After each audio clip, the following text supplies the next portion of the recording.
dejar todos los parámetros sobre los que se controla para la replicabilidad de ese estudio. Entonces, cualquiera que lo replique tiene que llegar a los mismos resultados.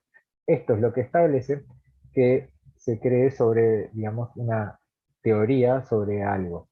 Ahora, caso contrario, en que no se apruebe esa hipótesis, o sea, que no se ha comprobado lo que dice esa hipótesis, y bueno, hay que repensar y buscar otra explicación posible de esto. Entonces es donde se somete a modificación esa hipótesis para formular una nueva y empezar a repetir los pasos de estos pasos o del proceso de construcción de conocimiento. Y de nuevo lo mismo, ¿no? En esta repetición va a ser el diseño de las pruebas, el realmente hacer las pruebas y ver si se refuta o si comprueba y valida. Otra de las cuestiones que estuvimos hablando sobre y que dan respuesta a esta pregunta era los distintos tipos de estudios que pueden realizarse para comprobar eh, alguna de las teorías. En este caso, nosotros la planteábamos desde la efectividad de las abordajes nutricionales o desde las dietas. De los tipos de estudios, habíamos visto que están los observacionales, que pueden ser descriptivos, como el reporte de casos, como los estudios poblacionales, o que pueden ser analíticos, ¿sí? De causa-efecto, o sea, buscar causa y ver cuál es el efecto. Donde los analíticos, o sea, pueden ser los observacionales analíticos, son los estudios de casos control o los estudios de cortes. Y por el otro lado, teníamos lo que son los estudios experimentales, donde lo que sucede aquí es que se plantea una intervención. Hasta ahí con esta primer pregunta de cómo es que se investiga sobre Está para atrás. Oh, Pensé que ibas a escribir un poco más. no, esta vez no. No sé si estabas copiando o querías preguntar algo.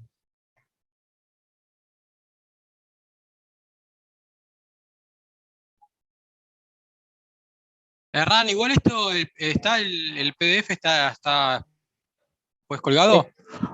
Es- este todavía no está colgado, pero en el anterior, digamos, yo tomé esta diapo y la puse prácticamente igual a la diapo que cuando la vimos en clase en su momento.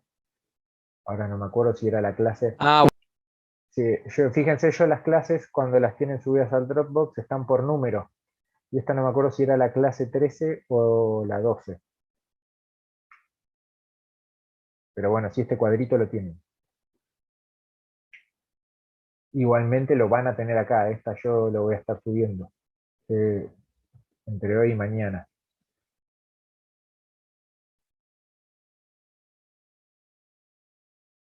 Ya está, profe, ya está, Ah, listo, yo estaba esperando y digo, bueno, ahí me van a decir.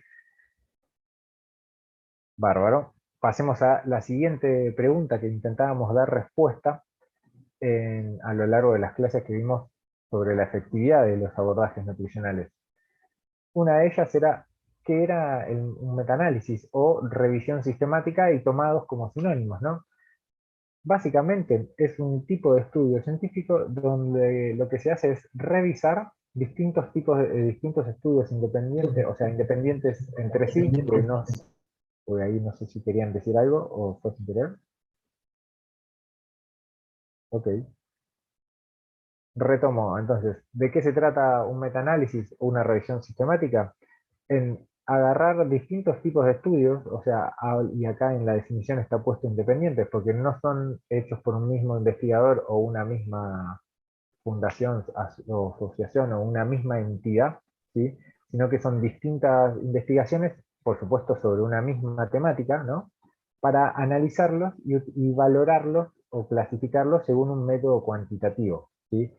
Lo que se busca es resumir toda la información posible sobre ese tema, de manera que se la pueda clasificar de manera rigurosa y no sesgada, ¿sí? Y para eso tiene que se sistematiza el proceso y se hace de manera explícita y transparente. En definitiva, el fin último de un metaanálisis no va a ser el dar recomendaciones, sino el describir cómo está el conocimiento respecto de ese tema. Y el describir el conocimiento respecto de ese tema va a implicar que hable tanto de las posturas a favor como las posturas en contra, o más que posturas en realidad, sino los resultados de esos estudios, más allá de si coinciden o no con las posturas de quienes los han diseñado. Entonces, tengan en cuenta que lo que hacen en definitiva es, como podríamos decir, sacar una foto, ¿sí?, del estado de la información en ese momento, ¿sí? Y lo daría de esa manera, para hablar de lo que está en contra como de lo que está en contra. Las dos son cuestiones que tiene en cuenta y terminan valoradas bajo este sistema cuantitativo. ¿Qué dijimos también? De los metaanálisis hablamos de lo que era la pirámide de grados de evidencia científica. Y habíamos hablado de tres grandes grupos, o de tres grupos o tres grados, mejor dicho, ¿sí? Tres grados de evidencia. Los clasificamos por letras, ¿sí? Donde estaba el grado A, que es el grado más confiable, y fíjense cómo coincide en lo que es la punta de la pirámide. En este grado A, que habla de metaanálisis y revisiones sistemáticas y de los ensayos controlados, ¿sí? ¿Por qué? Porque son datos que proceden de numerosos estudios, ¿sí? Por eso es que está el metaanálisis ahí. No porque sea lo que más abunda, sino lo contrario. Son pocos los metaanálisis, pero un metaanálisis concentra la información de numerosos estudios. Entonces, si los estudios de esos ya tienen una buena metodología, las revisiones sistemáticas van a contemplarlos y por eso hablan de el mayor grado de evidencia. Ahora, en un segundo lugar, tenemos al grado B, ¿sí?, donde están los estudios de cohorte, los estudios de caso control, o incluso los estudios transversales, ¿sí? Donde, ¿por qué están este tipo de estudios? Obviamente que son estudios validados, ¿no? Pero ¿qué pasa? Si estos estudios son con pocos participantes, ¿sí?, donde no hay grandes cantidades de estudios, y bueno, eso es lo que pondría en este segundo grado de evidencia en la ciencia. Y por último, tenemos lo que son los reportes de casos, lo que son las ideas y los posicionamientos de expertos, por así decirlo, ¿sí?, estos consensos de opinión. Y también en este nivel se encuentran las anécdotas, ¿sí?, las experiencias por ahí, así decirlo, a veces aisladas. ¿Qué sucede en este grupo o en este grado? Y es eso, ¿sí? Se proponen recomendaciones que realizan según un acuerdo general, buscando un beneficio sobre un tratamiento, por ejemplo. ¿Sí? Pero Entonces, sí, Carlos. entonces puede llegar a ser que ahí sí se permita que las opiniones sean sesgadas, ¿no? O A no ver, deberían ser. no sé si entendí Porque lo que... la gran diferencia con la metaanálisis y la revisión sistemática es en donde las opiniones tienen que estar sesgadas y tienen que decir todo lo bueno, como así tienen que decir lo malo. Sin embargo, en las ideas y las opiniones de expertos o anécdotas, ahí sí como que está permitido cierta tendencia, o no debería ser así. Me da como No, que es un extremo en contraposición a la otra. claro, no, perfecto. Entiendo desde dónde lo decís. Digamos, no es que debiera estar permitido o no el sesgo, sino que el metaanálisis y las revisiones sistemáticas, al clasificar esto de manera cuantitativa, lo que buscan es reducir ese sesgo, si es que ya lo tenía el estudio. Ahora, estos otros tipos de estudios, digamos, estas opiniones de expertos no lo tomen como decir que le preguntan a un experto, ¿qué opinas sobre, no sé, el clima? No, y el clima en Buenos Aires me parece muy húmedo porque estoy acostumbrado a otra cosa. Digamos, no va desde ese lado, va desde documentos de posicionamiento. De estos hay numerosos documentos y que sirven y que están basados, digamos, en estudios anteriores y que están más arriba en la pirámide. Pero con toda esa base generan sus ideas y sus opiniones y estos documentos de posicionamiento. Por eso están en este mismo nivel. Lo que pasa, digo, no es que hay que desestimar las opiniones de expertos cuando están hechos o estos documentos de posicionamiento, pero sí tener en cuenta que representan el grado más bajo de evidencia científica, como lo puede representar también o como está, digamos, la anécdota.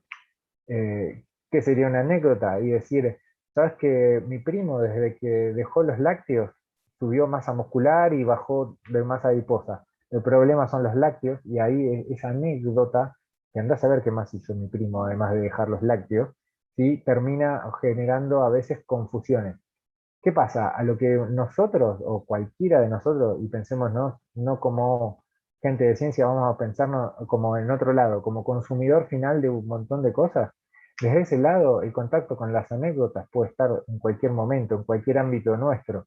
Entonces, a esto es por eso es que abundan tanto y que terminan estando en la base. Y, sin embargo, hay que no darle más importancia de la que tienen. A eso me refiero con tener cuidado con las anécdotas, ¿sí? Digo, así como puse un ejemplo que acabo de inventar de mi primo deja los lácteos, de esto van a encontrar un montón de casos. Como también, no sabes, todo mi grupo de running empezó a hacer una dieta baja en carbohidratos y ahora bajaron sus tiempos corriendo. Y no sé, la verdad que quisiera saber más del tema, más que lo que hizo el grupo de running, en realidad. Andás a ver qué más hizo. Por ahí es lo que les dijeron que hacían y no exactamente pasa así. Entonces por eso queda en este grado, en el grado C. ¿Se entendió? Sí, sí, sí, sí. Bárbaro. Porque digamos, el sesgo debiera no estar nunca, o debiera estar lo No, menos posible. seguro, Pero no debería estar, pero me imagino el nivel de rigurosidad que se le da a un grado de evidencia científica no sería el mismo que en el B, que en el C, por eso están claro, ahí. Y quizás todos tenemos ciertas tendencias a algo. Y con nuestra opinión queremos dar una opinión más favorable hacia lo que nos tira. Y hay expertos que también le pasa lo mismo, por más que sean tipos que hayan estudiado un montón, tienen su posicionamiento ante diversos temas. Y ujú, por ahí no respetan, para tirar un poco de leña a su fuego, tienden a decir algo que lo favorece y está teñido de, de vicios. ¿Me explico? sí, sí, sí, totalmente, totalmente. Agua para su molino. También, Bueno, esa es buena. fuego para la cosa, ¿viste? No Leña sabía qué para su decir, pero fuego. quedaba. No, bueno, pero se entendió la idea. Está. Bien. Sigamos entonces y dejo esto del agua para el molino para ahora capaz lo podamos retomar. O sea, al menos tomar esta frase, ¿sí? Me la guardo para usarla en un ratito. ¿Qué decíamos sobre los estudios científicos y respecto de esto del sesgo que mencionábamos recién? Y que en realidad, para que estén bien hechos los estudios, tienen que tener un diseño sólido, ¿sí? Que sea, como veíamos, que estén bien diseñados. Eso va a implicar un buen diseño. Que las muestras de participantes sean grandes, que a la vez sean transparentes los criterios que se utilizan en estos estudios, y que por supuesto no sean sesgo. Digamos, los estudios que terminan reuniendo todas estas condiciones, y no son muchos, ¿sí? De hecho, son pocos. Entonces, a veces es donde hay que tener cuidado al leer estudios, ¿sí? Que esté publicado en un estudio no necesariamente significa que esté hablando o descubriéndonos la verdad. Hay que tener en cuenta todas estas cosas.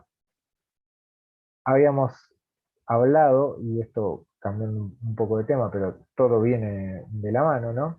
En cómo estaba compuesto lo que es el egreso de calorías.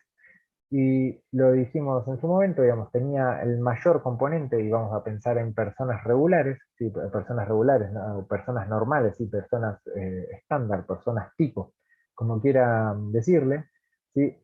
En este tipo de personas, o en simples mortales, vamos a decir, en lo que sucede en estos mortales es que el metabolismo basal es el que ocupa mayor porcentaje de lo que es el egreso de calorías o el gasto de calorías de ese sujeto. Un porcentaje muy pequeño, perdón, me estoy adelantando. ¿Qué quiero decir con metabolismo basal? Y bueno, como lo hemos visto en su momento, ¿sí? Es la energía que se necesita para todas las funciones vitales del cuerpo y para mantener lo que es el equilibrio del medio interno, del medio interno en el cuerpo, por supuesto. ¿Cuáles son esas funciones vitales? Y bueno, el respirar, la circulación y el gasto cardíaco que implica que el corazón esté latiendo, lo que es las reacciones normales del metabolismo, el mantener el tono muscular, la actividad que se produce en el sistema nervioso y, por supuesto, mantenimiento de la temperatura corporal. Ahora sí, me estaba adelantando antes. Otro componente de lo que es el gasto calórico o el egreso de calorías va a estar dado por el efecto térmico de los alimentos, ¿sí? O la termogénesis inducida por los alimentos, que no es más que el aumento en la tasa metabólica durante las horas posteriores a una ingesta, ¿sí? Que es cuando se concentra y se utiliza la energía que se utiliza en realizar la digestión y absorción de estos alimentos. Y por último, vimos que un porcentaje que llega a ocupar más o menos el 30% en lo que es del gasto energético es la actividad física.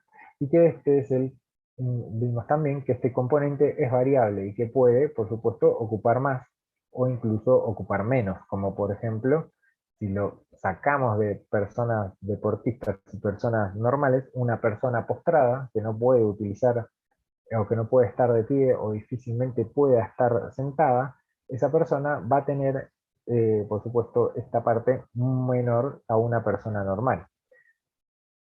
¿De qué va a depender la actividad física? Y va a depender o sea, el gasto que se produzca por la actividad física va a depender del peso corporal, de lo que es masa muscular, del nivel de entrenamiento que se tenga, y por supuesto la intensidad y duración que tenga o que posea esa actividad física que se está haciendo.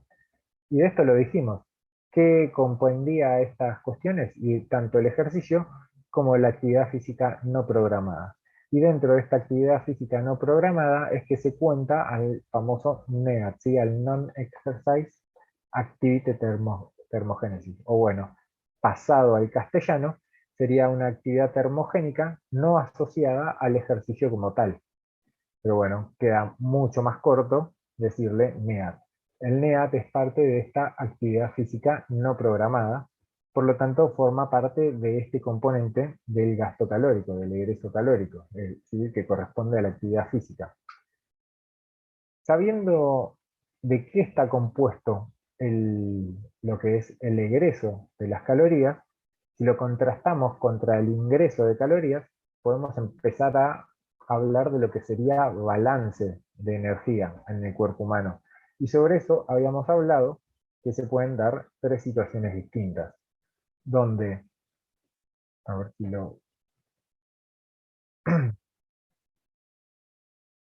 Situación número uno, donde si lo pongo acá como sub y baja para que se entienda por ahí mejor, si lo pensamos en situación versus un equilibrio, cuando los ingresos, mejor dicho, calóricos, sean mayores, o sea, por lo tanto pesen más en una balanza o en un sub y baja, si pesan más los ingresos calóricos, van a dar un balance energético positivo, ¿sí? Un superávit de calorías. Situación contraria va a ser que los egresos calóricos sean los que pesen más que los ingresos. Ya vimos de qué estaba compuesto el egreso. Y esta situación de los egresos calóricos va a dar un balance de energía negativo, un balance energético negativo.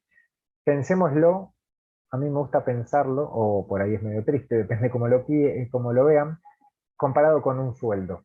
Si yo tengo que pensar en un balance de mi economía mensual, si yo tengo mayor, o sea, si en mi economía mensual lo que yo tengo es mayor cantidad de ingresos que de gastos, y puedo hacer algo muy bueno, que es ahorrar. ¿Qué sucede? Entonces ahí lo que tengo es un balance económico positivo. Cuando lo llevamos al tema, a ingresos de calorías y a egresos de calorías, con un balance positivo de energía, también puedo ahorrar. Pero la diferencia es que en este caso lo que voy a estar ahorrando es como grasa debajo de la piel y no como algo económico que me va a permitir acceder a otro tipo de cosas. Situación contraria. donde los gastos de energía sean mayores que los ingresos, o pensándolo en economía, y en donde si se gasta más de lo que se tiene, y bueno, entras en deuda. Esta deuda es un balance económico negativo. En el caso de lo que son la energía que ingresa y egresa del cuerpo, un balance energético negativo va a dar también una deuda.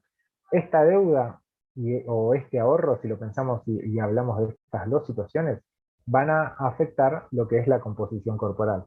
Por lo menos vamos a hablarlo solamente eh, desde tejido adiposo y de peso corporal. Estamos hablando que un balance positivo nos va a hablar de lo que es un aumento en el peso y un aumento en el tejido adiposo. Y por el contrario, un balance energético negativo nos va a hablar de una disminución de peso y y una disminución de lo que es el tejido adiposo. Ahora, ¿por qué hago hincapié en esto de los egresos calóricos y por qué veíamos en cómo está compuesto el egreso? Piensen o vean que recién veíamos que hay un 30% más o menos en personas normales que representa la actividad física. Si se aumenta la actividad física, se puede aumentar lo que es este porcentaje que contribuye al egreso de calorías. Y ustedes van a estar trabajando en ese área, en el área precisamente que es factible de que aumente el egreso de calorías. Entonces, fíjense cómo de esta manera pueden influir en el balance energético de sus entrenados, teniendo en cuenta, obviamente, desde su lado. Ahora, estamos hablando de personas regulares, ¿no? Regulares, personas normales, ¿sí? Y no, porque estas situaciones de balance yo las planteo desde personas normales. Por supuesto que hay patologías donde quizá, pese a que la persona esté postrada, si se está recuperando de algo, pueda estar en balance energético negativo. Pero bueno, esas son situaciones patológicas, sepan que existen, nada más. Quedémonos con personas normales, donde los egresos calóricos van a estar dados solamente por gasto energético, donde seguramente va a estar dado por este porcentaje de actividad física que al aumentarse la cantidad de actividad y de ejercicio, va a tender a aumentar y generar mayor egreso de calorías. Y bueno, y si tenemos estas dos situaciones opuestas, también sepan que existe una situación intermedia que es con un balance energético neutro, ¿sí? Donde lo que ingresa al cuerpo tiene el mismo peso que lo que sale, por lo tanto se mantiene en equilibrio y si lo llevamos a composición corporal, como estábamos diciendo antes, mantendríamos peso y se mantendría también el resto de la composición corporal. ¿Se entiende hasta acá? Ahora, aprovecho, hoy me Sí, Fede, preguntaban, bárbaro, buenísimo, sí, se entiende. buenísimo. Quería contarles, hoy me habían preguntado si alguna de estas situaciones es mejor que la otra. Y la realidad es que no, o sí, depende qué sea lo que se esté buscando y cuál sea el contexto de eso que se está buscando. Digo, porque ya que hablábamos de balances y de cómo ustedes podrían afectar o podrían aportar a que una persona obtenga un balance de energía negativo, piensen, ustedes, les insisto, digo, y pensándolo bien, a aplicación en deportistas, ya en alguien a donde realmente quieran planificarle y periodizarle la práctica deportiva. Entonces, así como hay esa periodización en lo que es los entrenamientos y que ustedes van a saber planificar, esto también se puede llegar a acompañar desde el lado de la nutrición. La nutrición también puede ser periodizada y acorde al objetivo de entrenamiento y de composición corporal que se busque. Y por supuesto que, digamos, no, esto por qué lo digo, y porque no va a ser la misma dieta durante todo el año para ese deportista, dependiendo cómo sea su ciclo de competencia, sus ciclos de entrenamiento y toda esta cuestión que rodea. Entonces, un atleta durante un año entero de preparación puede llegar a pasar por los tres estados, puede tener momentos de balance energético positivo, o momentos de equilibrio y momentos de balance energético negativo. Digamos, en definitiva, no hay uno mejor que el otro si no estamos, sino al menos sin analizarlo desde el contexto y el objetivo que se está buscando. Profe, Sí, esto es lo mismo que se veía en el físico-culturismo, con la etapa de volumen, la etapa de función y la etapa de mantenimiento. claro, Eh, ellos periodizan un montón, bueno, reperiodizan el entrenamiento según eso. Por supuesto, tiene y está bueno que esté acompañado desde la alimentación también, pero pensarlo no solamente está bueno el ejemplo, lo pusiste, creo que es súper claro, pero pensemos en un deporte de combate, donde tenés algunos deportes que compiten por categoría de peso y donde van a buscar en las últimas, van a entrenar generalmente en un peso que se mantiene. Y en la última etapa cercana o más a su competencia, empiezan a cortar, generalmente entrenan por sobre el peso de competencia. Entonces, en la última etapa empiezan a cortar y al peso van a llegar o llegar. O sea, aunque así tengan que deshidratarse durante 2 días o incluso usar esos trajes de deshidratación. Por eso digo, la nutrición también acompaña estos periodos de periodización. Lo ideal sería, en este caso justo que planteé de deportes de combate, buscar que cuando llegue a esa etapa de pérdida de peso o de corte de peso, se haga y sea a expensas más que nada de tejido adiposo para que, bueno, para que el recurrir a las estrategias de deshidratación sea lo menor posible. Y además, de esta manera, se buscaría favorecer la recuperación postpesaje para el óptimo estado al momento de competir.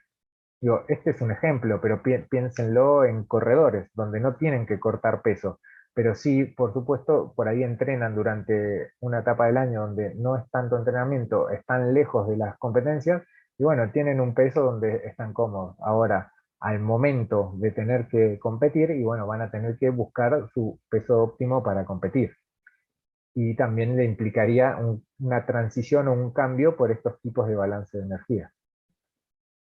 Francis contaba que había una chica que hace cuántos años, creo que en el 2000, se preparaba y bueno, que la chica competía, no sé qué deporte hacía, o sea, algo relacionado con una competencia sobre agua, o sea, en el mar, con una vela, no sé si era kitesurf, no sé cuál era, Sí, y que depende del viento, o sea, subía y bajaba el peso.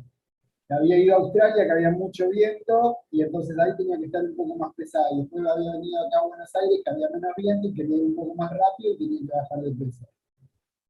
Bueno, yo contaba que lo importante que es la composición corporal.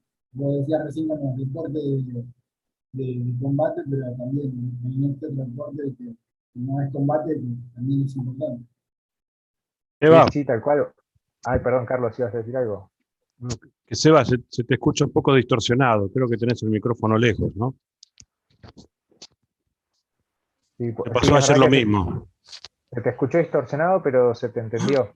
Digamos, y sumo, digamos, aporto a la anécdota que cuenta Seba, porque la conozco también. Conozco la anécdota, no participé de eso, pero lo que sucedió ahí era una, sí, ahora no me acuerdo exactamente, es la categoría de vela del deporte de vela de Santiago Lange, que uno de los que nos ha traído bastantes medallas a lo que son Juegos Olímpicos. Él lo que cuenta era que sabían que lo que para las Olimpiadas de Sydney era muchísimo más ventoso de lo que pueden llegar acá, y habían calculado que tenía que aumentar determinada cantidad de peso. Ahora, ¿qué pasaba justo en ese caso? Ella estaba al techo de lo que es su masa muscular, ya no podía aumentar más masa muscular como para hacer fuerza y contrapeso en lo que es las velas. Entonces, o los kilos que le quedaban los tuvo que aumentar de masa adiposa. Por supuesto que el aumentar la masa adiposa le puede llegar a implicar, digamos, una cierta pérdida de agilidad, por lo que ya hemos visto que representa un contrapeso, un lastre. Pero bueno, sin embargo, Argentina de esas Olimpiadas se trajo una medalla de plata. Entonces, se aumentó o sea, se modificó, se manipuló lo que es la composición corporal para lograr un objetivo. Y en este caso se hizo a expensas de masa adiposa. ¿Por qué? Porque se necesitaba peso para hacer contrapeso al viento. Ni bien volvió a Buenos Aires y se puso a dieta para volver a un peso normal, porque supongo que ni ella estaría cómoda, si incluso te puede quitar agilidad o movimiento para tu día a día. Pero bueno, sí, totalmente. Digo, así como pusimos está bueno de contarlo como anécdota contraria al corte de peso, al llevarlo para el otro lado, al aumentar, incluso puede llegar a ser un beneficio, ni hablar. Bien, gracias Eva por recordarlo, yo no lo había pensado para acá.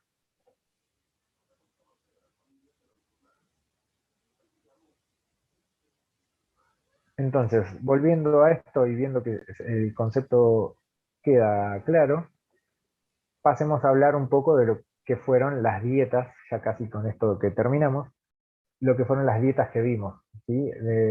Viendo todos estos conceptos, vimos, por ejemplo, la dieta paleo. ¿Qué pasa con la dieta paleo? Y bueno, mirá, y acá es donde agarro lo de las opiniones de expertos, ¿no?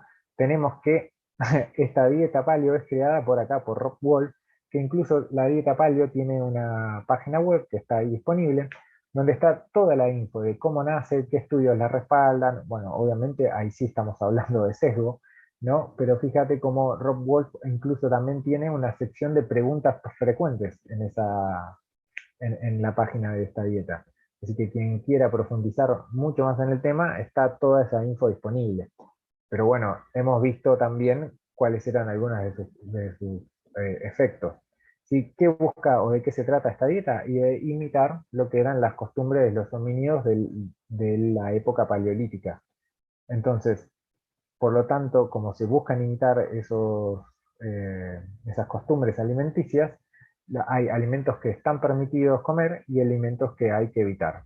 Por supuesto que hay que tener en cuenta que eh, la vida era otro contexto totalmente distinto, que no era exactamente alimentos permitidos y no permitidos, era lo que se encontraba. Por ahí lo que más se encontraba era eso, era más difícil de adquirir otro tipo de alimentos. También hay que tener en cuenta que había otra esperanza de vida, que el objetivo en la vida era otro, era el sobrevivir y el hacer que la especie sobreviva también. Entonces, es otro contexto, eso no hay que olvidárselo. Pero bueno, viendo y yendo a los alimentos que sí y los alimentos que no, daba un listado. Entonces esto a veces puede favorecer para entender qué alimentos comer y cuáles no en las dietas. Entonces, ¿cuáles daba la dieta paleo como permitidos? Frutas, verduras, carnes magras, mariscos, semillas, nuez, grasas saludables, que esto era medio polémico. ¿Se acuerdan que habíamos visto que él cuando hablaba en su página de las grasas saludables hacía mucho hincapié en lo que son las grasas saturadas? Y este tipo de grasas ya está bastante comprobado de lo dañinas que pueden ser para el metabolismo del cuerpo humano cuando se tienen en exceso. Digo, esto como polémica identificable, ¿no? Así a simple vista. Pero bueno, a la vez también daba un listado de alimentos a evitar, ¿sí? Que eran los que tienen que ver con los lácteos, ¿sí? O productos de la lechería, los granos, alimentos procesados y azúcares, las leguminosas, almidones e inclusive el alcohol. Eso a grandes rasgos era sobre lo que hablaba o lo que habla la dieta paleo. Ahora, siguiente dieta que vimos, misma clase también, dieta cetogénica. Y acá es donde quiero hacer una aclaración sobre esta dieta, porque creo que lo dije mal en la clase anterior. Sí, dieta cetogénica, yo me parece que había dicho que era solo cuando tenía hasta un 5% de lo que es el valor total de calorías que ingresan correspondiente a hidratos de carbono.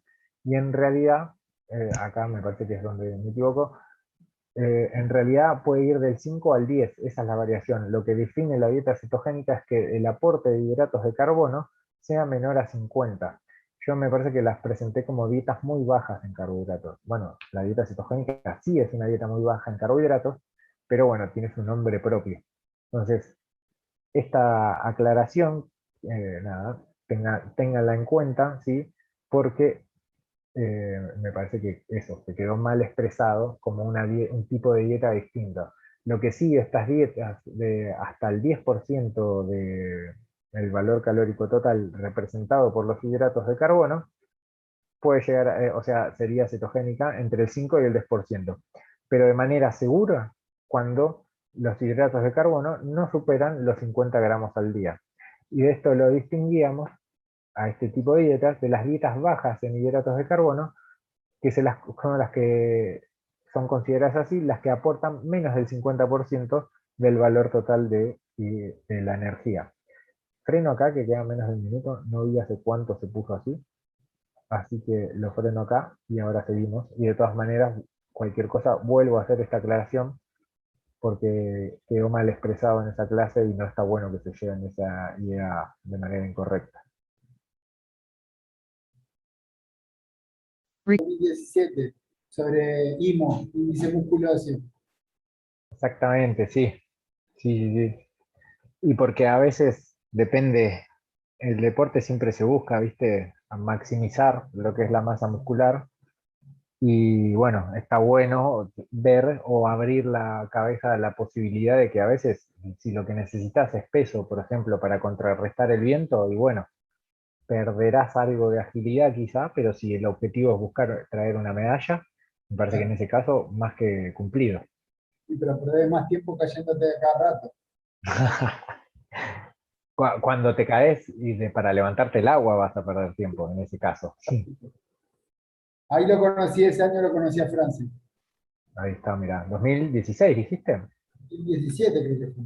Ah, Cuando ok. arrancaron con eso. Que fue como un año previo a los Juegos Olímpicos de la Juventud. Que empezaron. Claro. Con todo el programa de Buenos Aires Activa. ¿Te acordás? Sí, que estaban incluso se habían dado las charlas, todo Sí. el ciclo de ciencias del deporte de la ciudad, es verdad.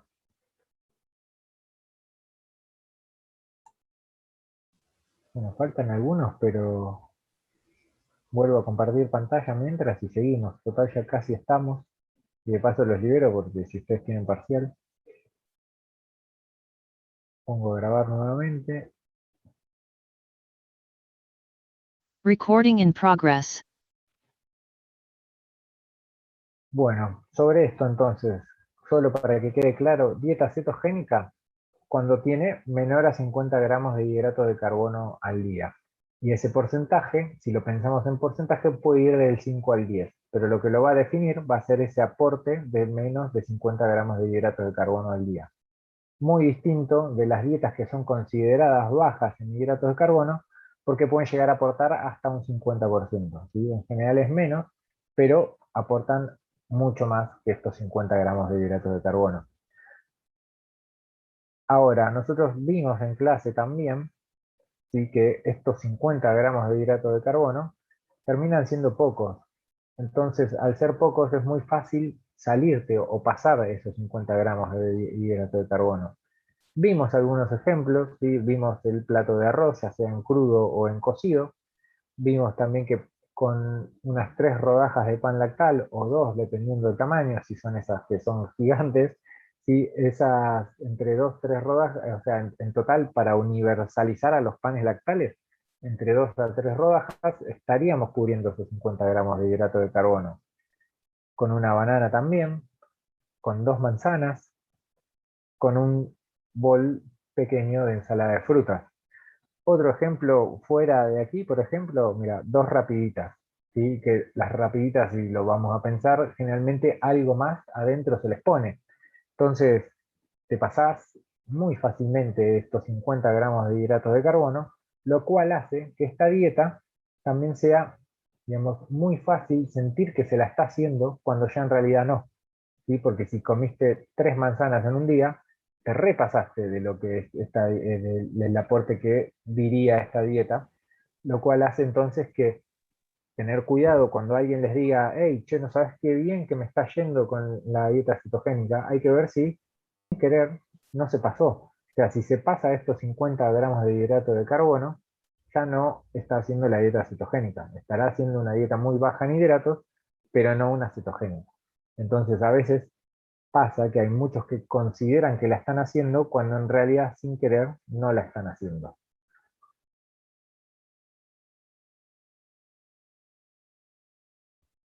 Otra de lo que vimos fue ayuno intermitente. ¿Qué vimos más que nada de esta ayuno intermitente o esta restricción energética intermitente? Y sobre todo vimos que no hay un protocolo uniforme y que hay varias formas de poder hacer ayuno intermitente, donde la más conocida o la más practicada, ¿sí?, es este protocolo 16-8, 16 horas de ayuna por 8 horas de ingesta, que incluso obviamente tiene variedades, donde pueden llegar a haber 20 horas de ayuno por 4 horas de ingesta. En general, esta dieta, cuando la hacen de las 14, o sea, pueden las 8 horas de ingesta las ponen entre las 14 y las 22, como en líneas generales. Y bueno, hemos visto estudios que tendría mejores beneficios cuando estas 8 horas están en el rango de la mañana. Pero bueno, nada, solo lo tengan en cuenta, porque también están las otras protocolos, así como el de Fasting Limiting Diet, el ayuno modificado de días alternos, el protocolo 5-2, donde era 2 días de ayuno consecutivos por 5 de ingesta, pero también admitía variedades, y había abordajes de este protocolo donde quizá eran 3 días consecutivos de ayuno y 4 de ingesta. Está también lo que era el ayuno periódico o la restricción de energía intermitente, el ayuno de 3 y de 4 días, y el ayuno de día alternado, o un día de ayuno por un día de ingesta, ¿sí? Eh, hay un montón de posibilidades de hacer ayuno intermitente. Tengan en cuenta esto, ¿sí?, que hay varias posibilidades y no hay una definición clara. Después todo lo que fue estudios hemos visto un poco de cada uno. Última dieta de las que nos quedan, y ya casi final de la clase, nos quedan 5 diapos más o menos, que era la dieta del pH, también con un autor de este libro. Y acá está el Robert Young, que incluso vimos cuál fue su final, pobre no, el final de Robert. ¿Qué propone esta dieta? Así que los alimentos, según las cenizas que queman, que liberan al ser quemados, se podían clasificar en alimentos ácidos, neutros o alcalinos, donde los alimentos ácidos corresponden a carne, a pollo, pescado, lácteos, huevo, granos y alcohol, y los alimentos alcalinos, que son los que busca que más estén en esta dieta, corresponden a frutas, a nueces, legumbres y verduras. Y en el medio quedan los alimentos neutros, ¿sí?, como las grasas naturales, los almidones y los azúcares. ¿Por qué esta clasificación? Y porque acá lo que se sostenía es que mediante el consumo de alimentos alcalinos se puede modificar lo que es el pH de la sangre para mantener en estado alcalino todo el cuerpo e incluso de esta manera curar y prevenir enfermedades.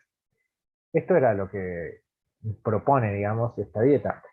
Debemos recordar que lo que es el pH en el cuerpo humano tiene distintos valores según el lugar en el que se encuentre.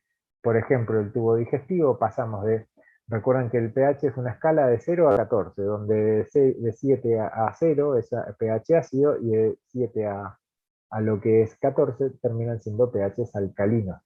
Entonces, bajo esta escala empezamos con pHs entre ligeramente ácidos y ligeramente básicos o alcalinos en la cavidad bucal.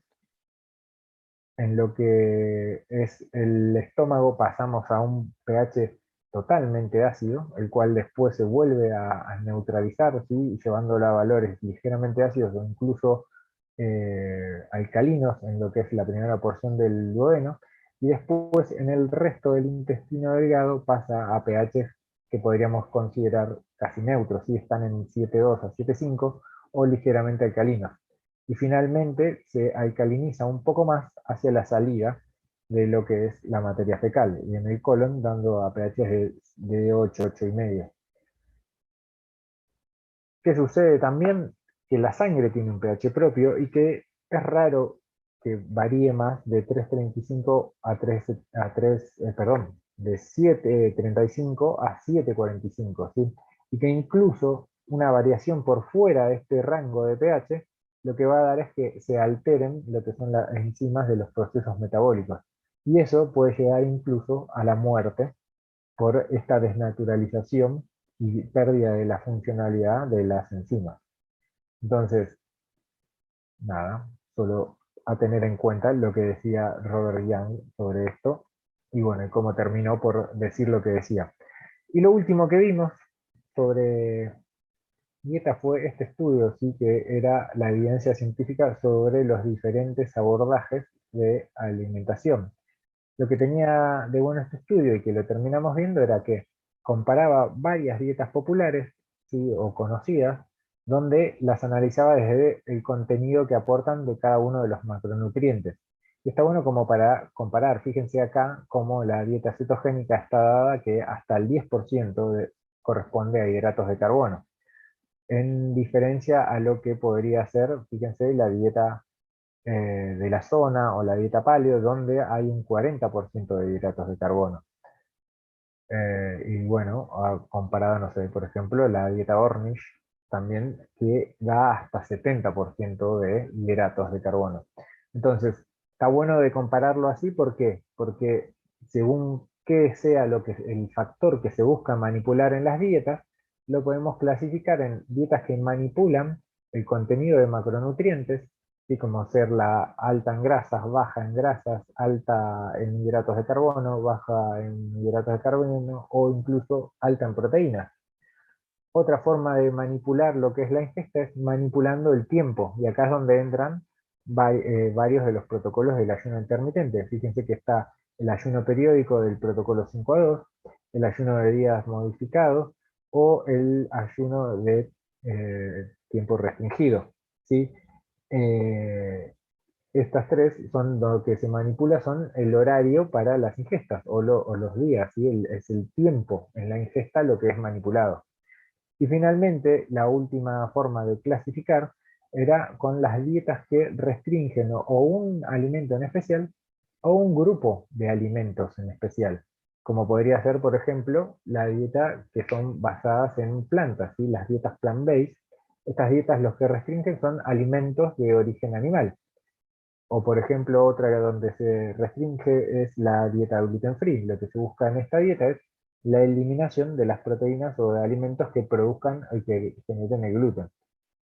Entonces, de estas tres formas son las grandes formas en que se puede clasificar a las dietas. Y para cerrar un poco, un poco no, sino para cerrar la clase de hoy, lo que terminamos viendo era esto, ¿sí? En cómo varias de estas dietas comparadas funcionaban. ¿Qué era lo que funcionaba en cada uno de estos abordajes?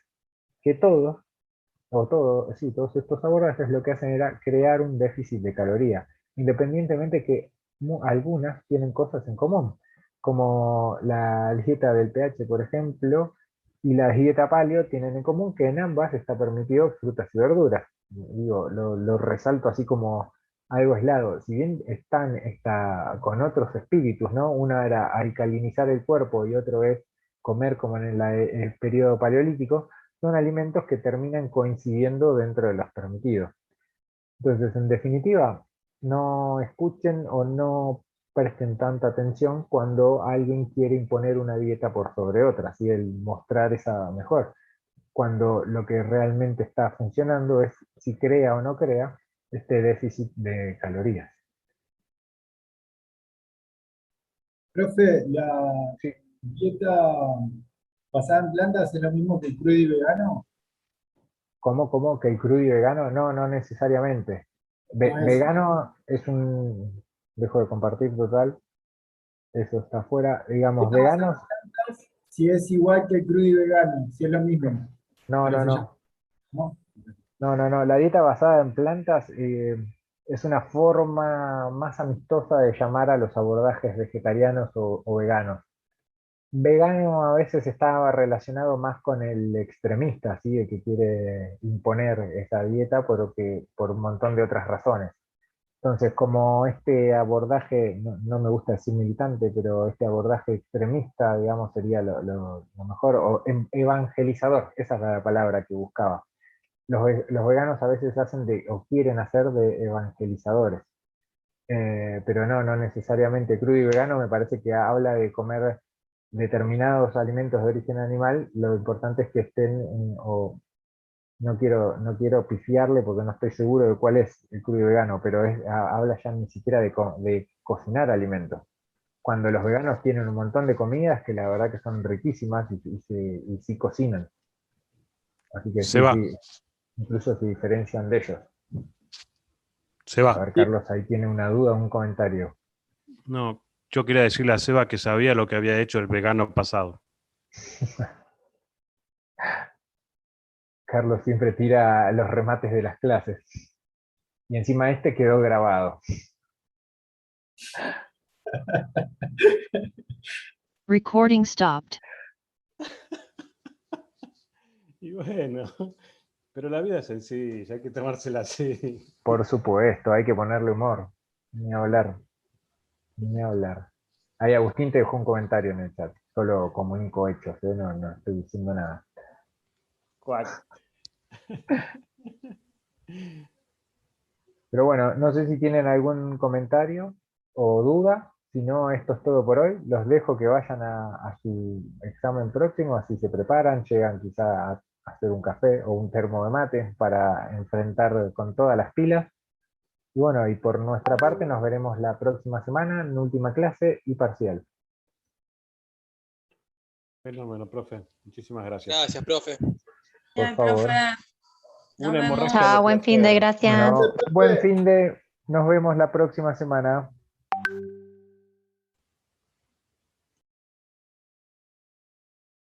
Por favor.